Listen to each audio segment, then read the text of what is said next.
Hello everyone.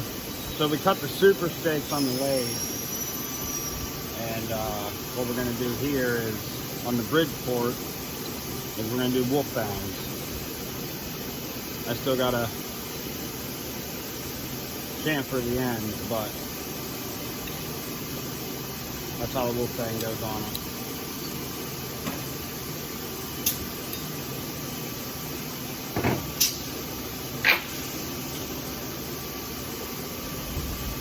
Now this is going to be really, really loud.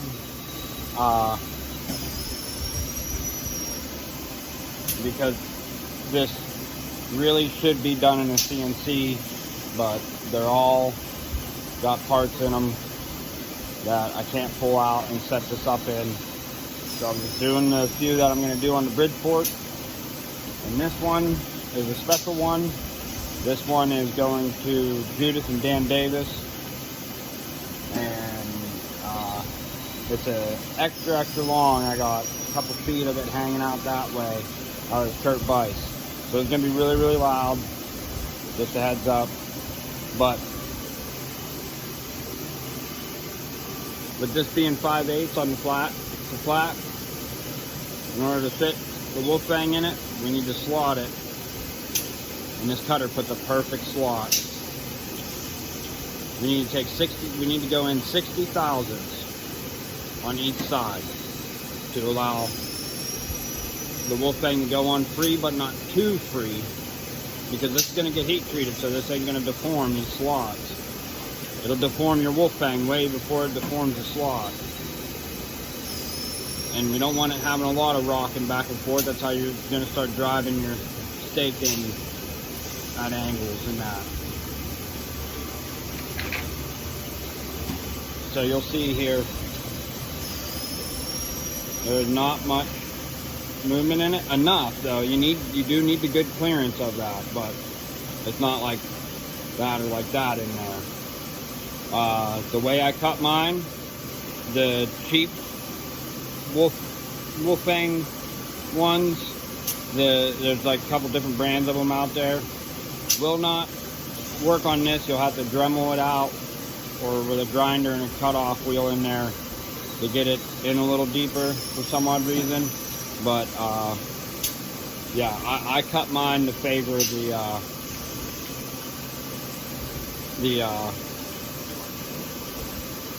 wolf fang, and I don't know what the other ones are called, but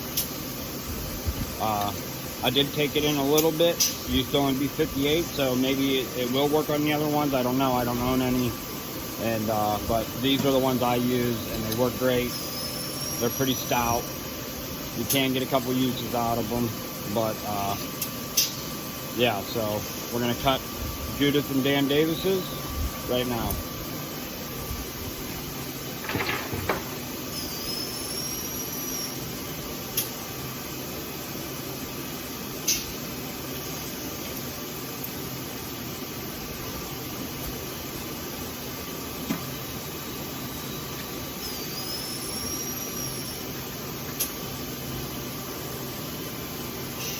So what I'm going to do,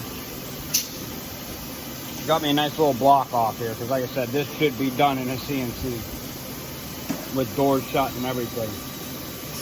Never attempt to do something like this, please. But I'm going to come in and I'm going to touch this face. I already have my depth set where it needs to be and where I need to start. Go in 60 grand, come out.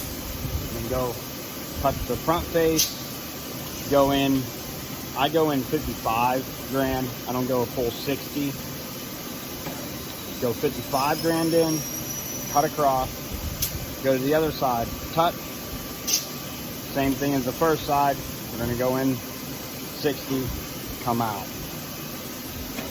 And like I said, it's going to be really, really loud.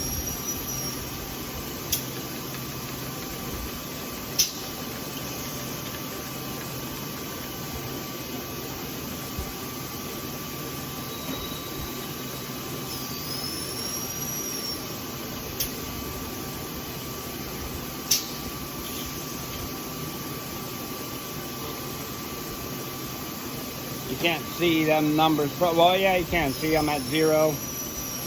And what I do is I go to 62 because you got a lot of backlash and vibrating going on in that cutter like that. So I go to 62. It ends up taking about 60 full thousandths in. But up here, I got my 0 point, like I said, where I start. And then on the bottom, you're going to tell us how deep we go. I'll zero that once I touch.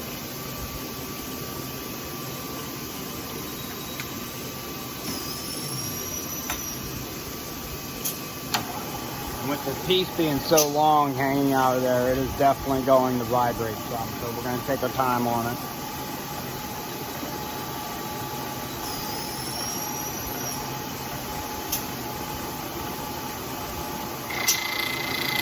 I don't know if you can hear that, but I cut.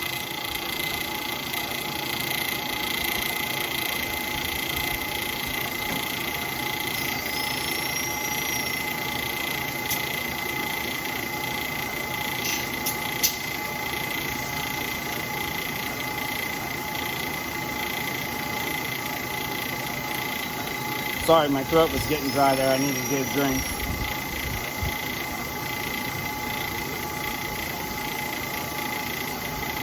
So I zero out my Y.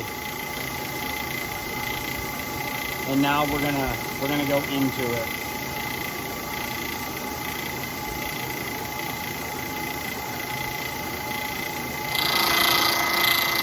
Like I said, it's gonna get real loud.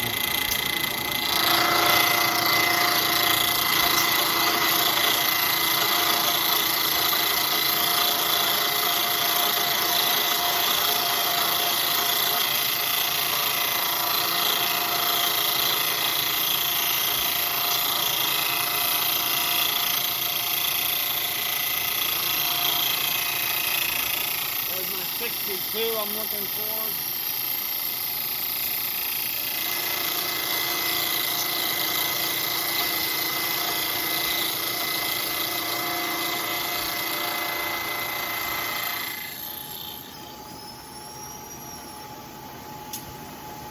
Now we're going to come the whole way out and go to the face.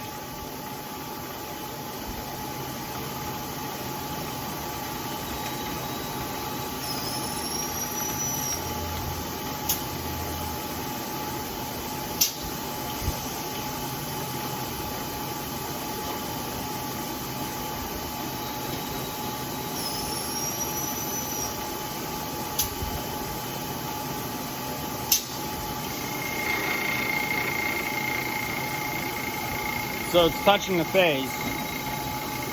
And instead of re-zeroing my X there, my X movement, instead of re-zeroing it says 2.090. So we need to go in to 2.05. Or 4, sorry, 04. That's going to be the 50. And then I'm going to go 5 extra thousandths in.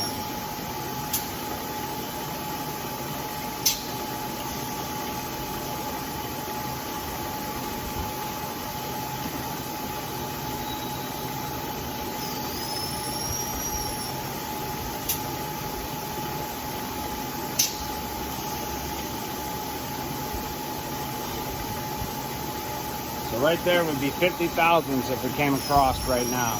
But we need to go that 5 extra. I don't know if you can see that. It's probably hard to see up there, but.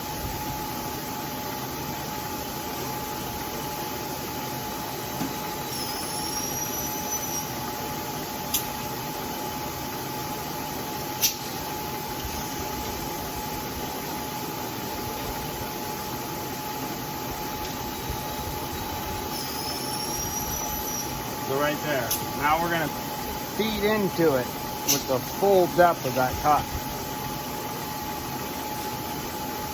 This side, you've seen I just went right in and it came out. I'm going along it and coming out. This one going right into that front narrow tip, and that it's going to vibrate it way too much. And these inserts are on this cutter are about due for a change.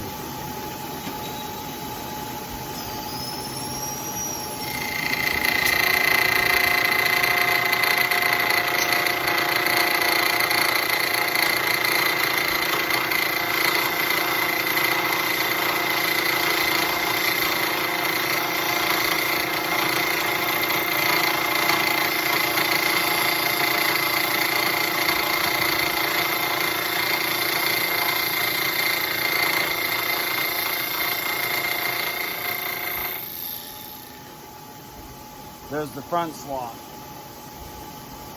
Come back across and it's going to clean that little couple grand out.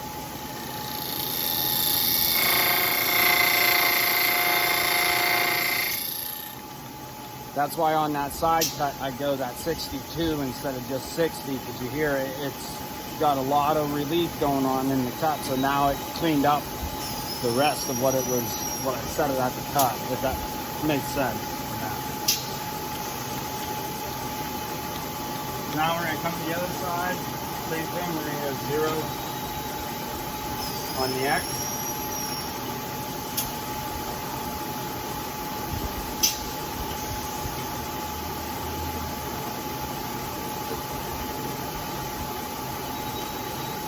And the reason why I cut them this way, now in the machine, in a CNC, where you can get the proper spindle feed and feed rate before using this style cutting,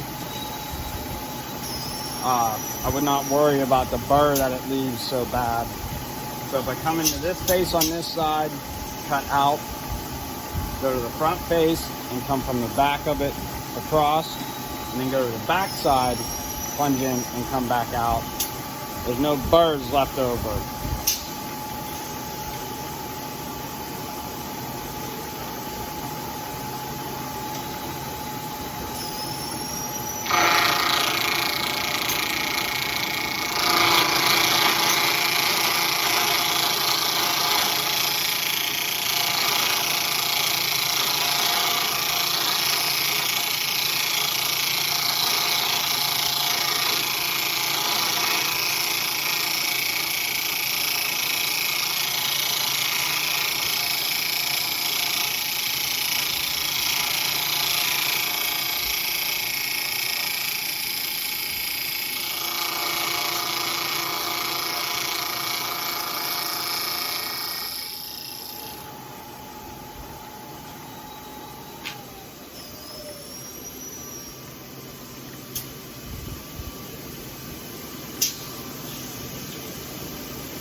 That's how long that puppy was in there.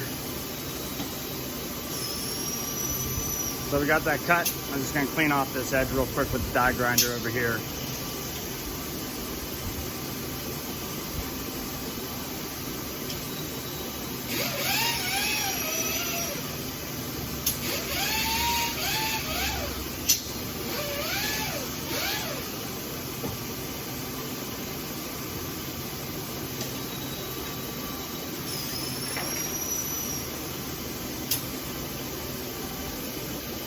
And there you go.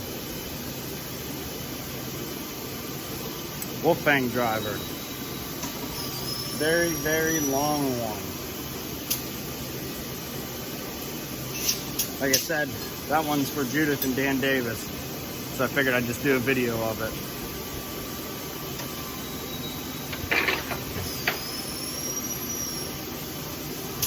Let's see if I can get you without knocking everything off here, prop back up. But, yep, right there. That cuts that nice slot in there. And then what I do is I'll go and I'll angle this point for just better leading into the dirt, mud. What they're using them for down there in Mississippi is swamp mud. So just gonna go and angle that end there and angle that end there, and it'll be sent off the heat treat there, Dan, and when it's all finished, I'll weld the big nut on there and washer, and then I'll get it sent to you, buddy. I appreciate all your support you give my channel all the time. I'm rather blessed to have been able to meet with both of you through, you know, the YouTube community here, and become very good friends and share ideas with each other, and then also share our trap line experiences with each other. And I really appreciate both of your support, and I hope both of you have a blessed summer, and who knows, maybe someday I'll make it down to actually in person meet both of you. That would be really, really cool. Go out on your beaver trap line together. But Judith and Dan Davis. Have a good day. Your driver is about complete.